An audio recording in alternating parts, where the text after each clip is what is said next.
Clip number 50، اس میں آپ سورہ بقرہ کی آیت نمبر 148 سے 150 کی تلاوت، ترجمہ اور تفسیر قرآن صراط الجنان سنیں گے۔ بسم اللہ الرحمن الرحیم۔ ترجمہ: اللہ کے نام سے شروع جو نہایت مہربان رحمت والا ہے۔ وَلِكُلٍّ وِجْهَةٌ هُوَ مُوَلِّيهَا فَاسْتَبِقُوا الْخَيْرَاتِ أَيْنَمَا تَكُونُوا يَأْتِ بِكُمُ اللَّهُ جَمِيعًا إِنَّ اللَّهَ عَلَى كُلِّ شَيْءٍ قَدِيرٌ۔ ترجمہ: اور ہر ایک کے لیے توجہ کی ایک سمت ہے،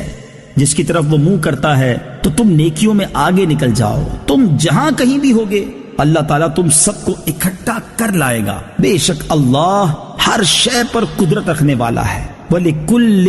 وِجْهَةٌ، اور ہر ایک کے لیے توجہ کی ایک سمت ہے۔ تفسیر صراط الجنان میں ہے، اس آیت میں تبدیلی قبلہ کی ایک اور حکمت بیان کی گئی ہے کہ ہر امت کے لیے قبلہ مقرر کیا گیا، تو جب امت محمدیہ ایک امت ہے اور سب سے افضل امت ہے تو ان کے لیے خصوصی امتیاز کے لیے ان کا قبلہ دوسروں سے جدا گانا بنایا گیا، اور اس میں خصوصیت یہ ہے کہ ان کا یہ قبلہ ہمیشہ کے لیے رہے گا، کبھی تبدیل نہ ہوگا۔ فَاسْتَبِقُوا الْخَيْرَاتِ، تو نیکیوں میں آگے نکل جاؤ۔ تفسیر صراط الجنان میں ہے، یعنی قبلے کا موضوع طے ہو گیا، لہٰذا آپ صرف اسی بحث میں نہ رہو بلکہ اللہ تعالیٰ کی عبادت و اطاعت اور دین کے کاموں میں ایک دوسرے سے سبقت لے جانے کی کوشش کرو۔ اینما تکونوا، تم جہاں کہیں بھی ہوگے، یعنی اے مسلمانوں اور اہل کتاب تم جہاں کہیں بھی ہوگے، قیامت کے دن اللہ تعالیٰ تم سب کو اکٹھا کر لائے گا، اور وہ اطاعت گزار بندوں کو ثواب دے گا اور نافرمانوں کو عذاب میں مبتلا کر دے گا۔ بے شک اللہ تعالیٰ ہر شے پر قدرت رکھنے والا ہے،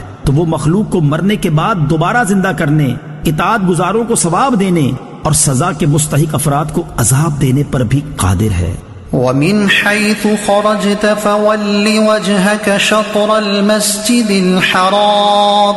وَإِنَّهُ لَلْحَقُّ مِنْ رَبِّكَ وَمَا اللَّهُ بِغَافِلٍ عَمَّا تَعْمَلُونَ۔ ترجمہ: ارے حبیب تم جہاں سے آؤ اپنا منہ مسجد حرام کی طرف کرو، اور بے شک یہ یقیناً تمہارے رب کی طرف سے حق ہے اور اللہ تمہارے کاموں سے غافل نہیں۔ وَمِنْ حَيْثُ خَرَجْتَ، اور تم جہاں سے آؤ۔ تفسیر صراط الجنان میں ہے، یعنی اے حبیب صلی اللہ تعالی علیہ وآلہ وسلم آپ خواہ کسی شہر سے سفر کے لیے نکلیں، بہرحال نماز میں اپنا منہ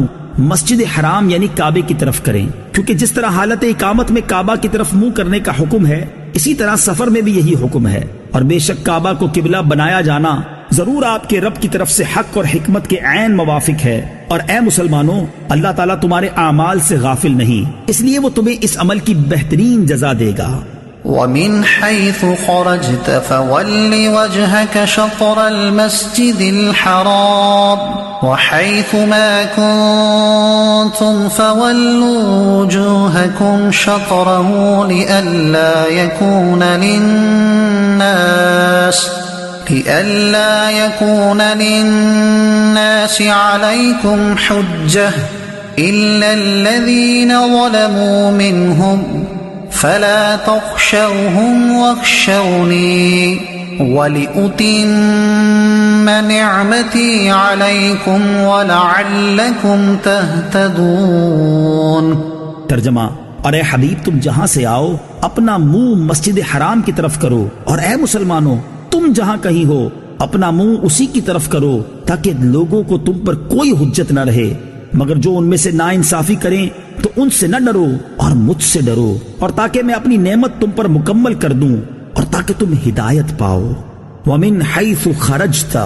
اور تم جہاں سے آؤ۔ تفسیر صراط الجنان میں ہے، اس رکوع میں 3 مرتبہ نبی پاک علیہ الصلوۃ والسلام اور مسلمانوں کو مسجد حرام یعنی کعبے کی طرف منہ کر کے نماز پڑھنے کا حکم دیا گیا ہے، اور اس سے بظاہر ایسا لگتا ہے کہ یہ تکرار ہے، لیکن در حقیقت یہ تکرار نہیں، کیونکہ ہر بار کے حکم کی علت جدا ہے۔ پہلی بار جب نماز میں مسجد حرام کی طرف منہ کرنے کا حکم دیا گیا تو اس کی علت یہ بیان ہوئی کہ اللہ تعالیٰ نے اپنے حبیب صلی اللہ تعالی علیہ وآلہ وسلم کی رضا جوئی کے لیے مسجد حرام کو قبلہ بنایا اور نماز میں اس کی طرف منہ کرنے کا حکم دیا۔ دوسری مرتبہ جب مسجد حرام کی طرف منہ کرنے کا حکم دیا گیا تو اس کی علت یہ بیان فرمائی کہ اللہ تعالیٰ نے ہر امت کا الگ الگ قبلہ بنایا ہے، جس کی طرف منہ کر کے وہ نماز پڑھتے ہیں. اور جب امت محمدیہ بھی ایک امت ہے تو ان کا قبلہ مسجد حرام کو بنایا اور اس کی طرف منہ کر کے انہیں نماز پڑھنے کا حکم دیا گیا. تیسری مرتبہ جب یہ حکم دیا گیا تو اس کی علت یہ بیان فرمائی کہ قبلے کے معاملے میں یہودی مسلمانوں کے خلاف حجت قائم نہ کر سکیں.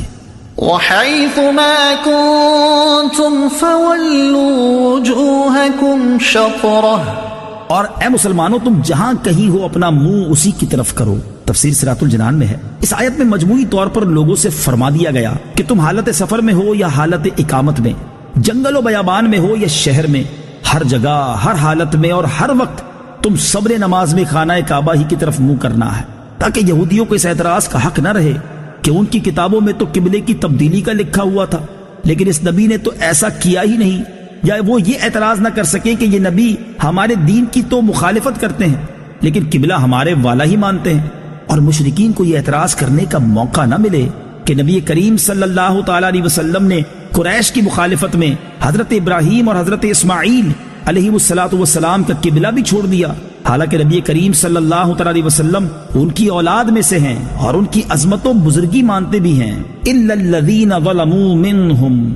مگر جو ان میں نا انصافی کریں. تفسیر صراط الجنان میں ہے یعنی اللہ تعالیٰ کی طرف سے تو حجت پوری ہو چکی، اب بھی اگر کوئی اعتراض کرتا ہے تو وہ خود ظالم ہے. یاد رہے کہ دین کی راہ میں تانے سننا انبیاء کرام علیہ الصلوۃ والسلام کی سنت رہی ہے. فلا تخشوہم واخشونی، تو ان سے نہ ڈرو اور مجھ سے ڈرو. تفسیر صراط الجنان میں ہے اس آیت میں مسلمانوں کو حکم دیا جا رہا ہے کہ تم کعبے کی طرف منہ کر کے نماز پڑھنے کی وجہ سے کفار کی طرف سے ہونے والے اعتراضات سے نہ ڈرو، ان کے تانے تمہیں کوئی نقصان نہیں پہنچا سکتے، اور تم میرے حکم کو پورا کرنے کے معاملے میں مجھ سے ڈرو اور میرے حکم کی مخالفت نہ کرو، بے شک میں تمہارا مددگار ہوں. وَلِأُتِمَّ نِعْمَتِي عَلَيْكُمْ، اور تاکہ میں تم پر اپنی نعمت پوری کروں.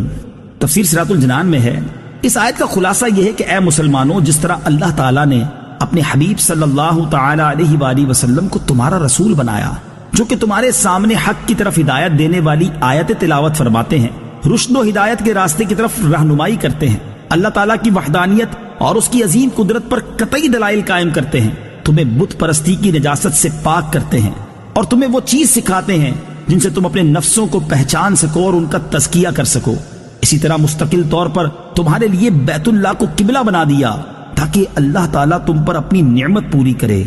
گویا جیسے مسلمانوں کا نبی جدا گانا تھا ایسے ہی ان کا قبلہ بھی جدا گانا ہو گیا. کلپ نمبر 50، اس میں آپ سورہ بقرہ کی آیت نمبر